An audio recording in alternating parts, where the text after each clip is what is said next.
Besides sending the police, you might want to send an ambulance or a hearse.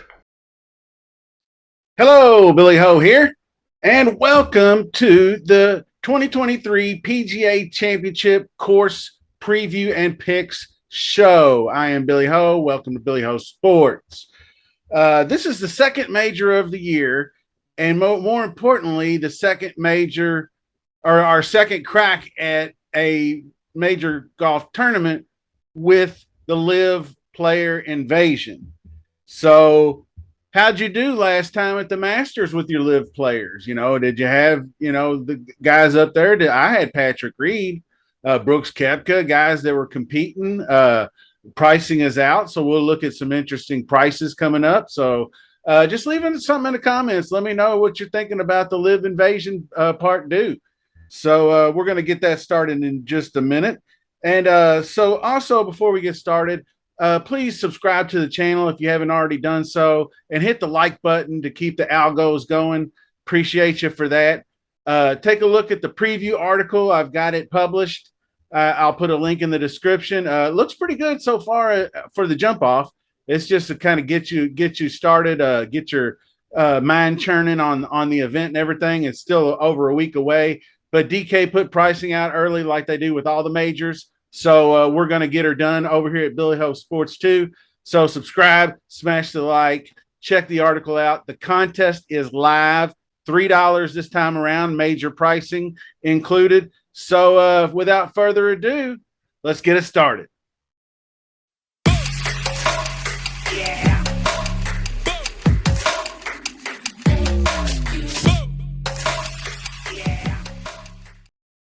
And here we are at said article. Just want to give you a quick glance before we go over the golf course. Got some really cool flyovers for you, so we'll get into that in a second. But preview and picks, contest link is even here. It's everywhere, so no excuses, fellas and ladies. Let's get it done.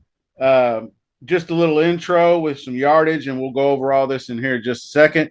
I'm not doing any kind of weather predictions just yet. We're way too far out. But I will say the very extended outlook showed rain for next weekend. So we'll see what happens there. And we'll go over the key stats. And there's a first look. Don't cheat. So let's go. Rick Run Good's got the cheat sheet out. So we'll just put this as a base of operations. And so you can see what some of the beginning pricing is. So let's take a look at the golf course. Okay, the PGA Championship is hosted at the beautiful Oak Hill Country Club in Rochester, New York. It is the East Course, and it will play at par 70, 7,145 yards. That doesn't sound right, actually. I may have to go back and look at that again, but I think it's more towards the 7,400 range. So I apologize if I got the yardage wrong. I may have gotten a figure at the wrong spot, but I do know the greens are bent grass. I know they're about 4,500 square feet, and they are fast and firm. Many of them are elevated, and they have deep bunkers to play out of. The fairways are a mix of ryegrass. They look generous enough. They're not like super tight, but they are tree lined with mature trees planted well over 100 years ago. And the course is also built around Allen Creek, which is a tributary that runs all through the golf course and will be in play on 9 of the 18 holes. So these very good defenses. These trees, a lot of them are on the right, but there are a lot of open holes too. But there are strategically placed fairway bunkers on the first 2 holes as we're looking here, and tree trouble makes the opening to Oak Hill quite challenging. So if you're able to find the fairway, you could probably go at these flags and get your round started with a bang. But if you do happen to find the bunkers off the fairway, you're likely laying up on a par 4 and doing some serious scrambling. So laying up and being behind the 8 ball early is not something you want to do. Hole number 4 right here is the monster par 5. But there is ample room to the right and left to bail out. So you can just really kind of bombs away off this. off the tee to give yourself a chance to get home in two. And I think a lot of players, even the longer ones, will have a better advantage. But I think most everybody will probably try to advance the ball as far as they can to have just 30, 40-yard pitch shots or try to run the ball up into bunkers. I'm not really sure what the run out will be on this golf course. We'll hear more about that later on in the week. But you get into holes 6 and 7 where the Allen Creek shows some ability to claim these wayward tee shots, running off to the right of both holes, crossing in front of the green on number 6. And then on number 7, it crosses in the fairway pretty far down at it, somewhere about 340 yards. So if there is said run out, that could be in play for guys like Rory Rahm, really long hitters off the tee could run the ball 340 down the fairway, no problem. So we'll keep that in mind. And then you're getting into a stretch of holes 4 through 7, 8. That's the most scoring friendly type of holes that I've seen. And that's where, like in 2013, the winner we'll get into in a minute did a lot of damage on those holes. So then 12 and 13 are guarded by fairway bunkers and elevated greens, with the signature hole being number 13, which is a virtually unreachable par 5. Players will likely be pulling out 3-wood for position and trying to make birdie the old-fashioned way there. So really on this golf course as a whole, there's not a ton of room for error, forced errors, obviously, on this golf course, with there being just the 2 par 5s. And as I just mentioned, the difficulty in getting to 13 in getting home in 2 on hole 13. So, okay. So what are we looking for in a golfer? Well, like I said, back in 2013, Jason Dufner won this event. And dude, we all know Jason Dufner. If you've been in DFS long enough, Dufner's been off the radar for probably the better part of 2 years now. But there for a while, he was still competing in particular events, shorter courses, par 70s, like we're looking at here, because he was super accurate off the tee and he was really, really dialed in on the irons, but he was not a good putter. So, what we're looking at here, first and foremost, accuracy off the tee, because you got to get it started, right? So, accuracy off the tee. If you're in a bunker or in the trees, that's big time trouble. Also back in 2013, finishing just behind JD was Jim Furyk and Henrik, Mr. 3-wood Stenson. So they are obviously ball strikers extraordinaires back in their heyday too. So the next up is obviously strokes gained approach, which all of the 3 of those mentioned were pretty elite at back in the day. And with our only being 2 par 4s on the golf course, then you're going to have par 4 scoring in play. And with those 4,500 square foot greens in regulation will be huge. So as far as the par 4s go, that's a huge stat for par 70 tracks, obviously. And this one has a few 500 plus holes, but most of them are, I think, seven or so par 4s are between 430 and 460 yards, which is pretty fair to most every player. Long irons and wedges are in play. As far as what buckets you want to look at, the 150 to 200 range, I would say. Long irons.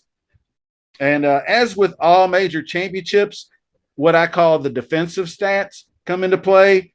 Bogey avoidance, strokes gained around the green, 3-putt avoidance. Probably not 3-putt avoidance as much, but scrambling, obviously, because you're not going to hit every fairway, things of that nature. And then, of course, you have to include the DK scoring stats and fantasy scoring stats in general, opportunities gained, bigger influence on the par 4s. I don't know. What else you think? Probably that bonus putting on Rick Run Good, things of that nature. Birdie or better, obviously. So that's where we'll go with that. Now, when it comes to players, and now that we're on the cheat sheet here, this is what we need to look at. And obviously, the highest projected points is John Rahm. He's been the number one guy all year. So the usual suspects are going to pop in your models. And we have to take into account those live guys again, like I mentioned. So anyway, I kind of went through and dabbled a little bit on the Holy Grail and doing like Northeastern courses, par 70 courses, hard courses, long courses, bent grass, greens, things of that nature to compile some sort of list to get an idea of the top DK scores percentage wise. And a lot of guys of those showed up, with multiple rounds, which is double digits, 12 plus rounds. Scotty Scheffler was way up there. Patrick Reed was way up there. Neiman, Cam Smith, Tom Kim was even there. Tom Kim is not playing well, but aside from what people say about his wrist, you see that tape on his wrist. It's kind of just precautionary. He's had it for a while. He had a wrist injury about a year ago, and it's really just for like a mental comfort thing. So it's not that big a deal. But guys like live guys, Patrick Reed, Joaquin Neiman, Cam Smith, obviously Brooks Koepka, he won a major championship in the Northeast. I do believe it was his second PGA championship, and it was in New York. So he's a guy that people are going to look at. Might finally be time for Colin Morikawa to break out. It seems like a good course fit, barring his course with the super accurate. He hits that little baby fade off the tee and dials it in with the irons. He'll be fine. Now I know he can get in big trouble around the greens, and his putting comes and goes. But sometimes if you catch him on that week where he's figured it out, he obviously wins. Um, so looking at course fit and whatnot, uh, northeastern specialists like Keegan Bradley is going to get a lot of talk and some love this week. Ball strikers like Corey Connors. Another live guy would be Taylor Gooch, who's winning. I think he won back-to-back live events. Who's playing off the hook over there. And then you get down into a few lower tier guys. And I'll touch on some pricing here in just a second. But guys like Taylor, or I mentioned Taylor Gooch, but the other Taylor Moore, Taylor Montgomery, Monty seems to be coming around a little bit this week at Byron Nelson. I think he's going to make the cut. And then you got guys like Chris Kirk, who's a really great ball striker. Harris English seems to be getting a little bit of game back. He's a really good scrambler, so he could do some damage here. Russell Henley is a obviously great ball striker. I had him at the Masters. He played really well there. And Adam Svensson, another great ball striker, who is hot and cold with the putter, but he's going to be like down to the cheapies, right? So with pricing being out, we're looking at it right now on the Rick Run Good webpage. I wanted to just point out a couple of things that struck me. It was kind of a flip of the script here. If you look over here at Brooks Koepka, he got the bump up to 10,100, and then Cam Smith got the bump down to 9,300. It's almost like they switched positions. Of course, Rahm, Scotty, Rory, the three top price guys are there, but Morikawa, I mean, he's got, you can see his recent form at, one top 10 in his last however many events. I guess they're just taking the course fit narrative with him, 10,300. Maybe they know something we don't. Who knows? Of course, I just mentioned Brooks. Xander Cantlay. Sooner or later, Patrick Cantlay is going to win a major, isn't he? And the way he's been striking it lately, I just, Wells Fargo was kind of a disappointing 21st, in my opinion. I thought he would play much better than that. But the ball striking's been there. He kills it off the tee, and he's usually pretty accurate. So we'll get into it with Jordan Spieth, Tony Finau, Justin Thomas. Pretty fair price at 9,400 for JT. And then I told you Cam Smith. Cameron Young was the other price. Cam Young, too much love, and I guess you can throw Victor Hovland in that bucket. Neither one of these guys have won a golf. I mean, Victor Hovland's won tournaments, so I can see him being up here more. And Cameron Young has competed well in majors, but I guess it's just popularity pricing kind of thing because Sung J M's up here. Jason Day's recent form has put him squarely back in the frame. He's definitely going to be in the mix this week. So Then you got guys like Dustin Johnson, who I got no idea on. The other guy down here was Sahith Theegala, is always priced super high, which he is actually a very good DK scorer. But I'm not really sure about him on this track. The putting and the scrambling and the mental aspects of it, he does tend to make a lot of mistakes, but he does tend to score a lot. So you got to keep that in mind. Taylor Moore, 7,800 is a pretty steep price. I don't know if he's going to be up for the challenge, but he does have a PGA Tour win. So that's nice. Justin Rose in the fray. And there's Keegan. That's a pretty fair price for a guy who's got plenty of major championship experience. Uh, a few other guys. Wyndham Clark with the win, I guess, got the price bump, but he would normally be a guy in the 6K range, in my opinion, in a major championship. Cam Davis priced, I think, too high at 7,400.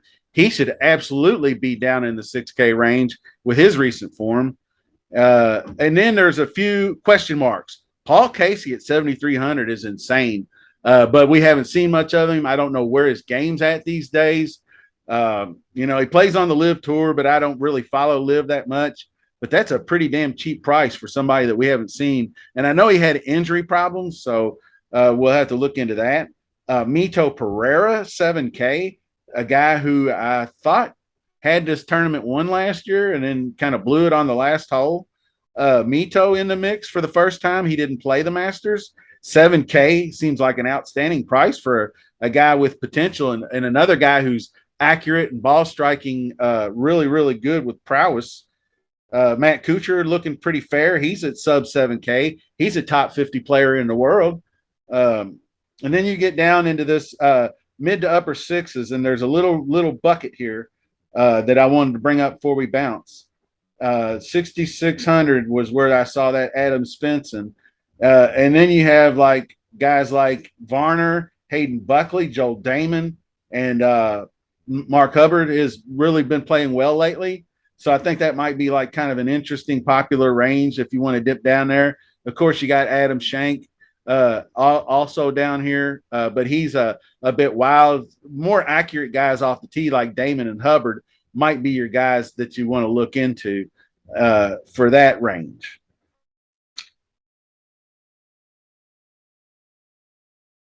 Well, that's going to do it for the show.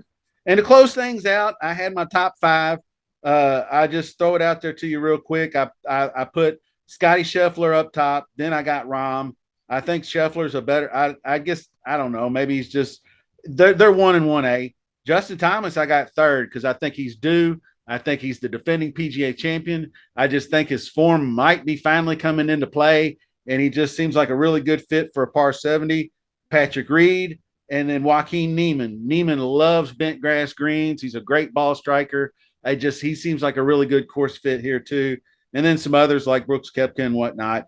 But maybe that's not what you're thinking, but it is just a first look, and that's why we play DFS. So I appreciate you guys watching, and till the next video, see you soon.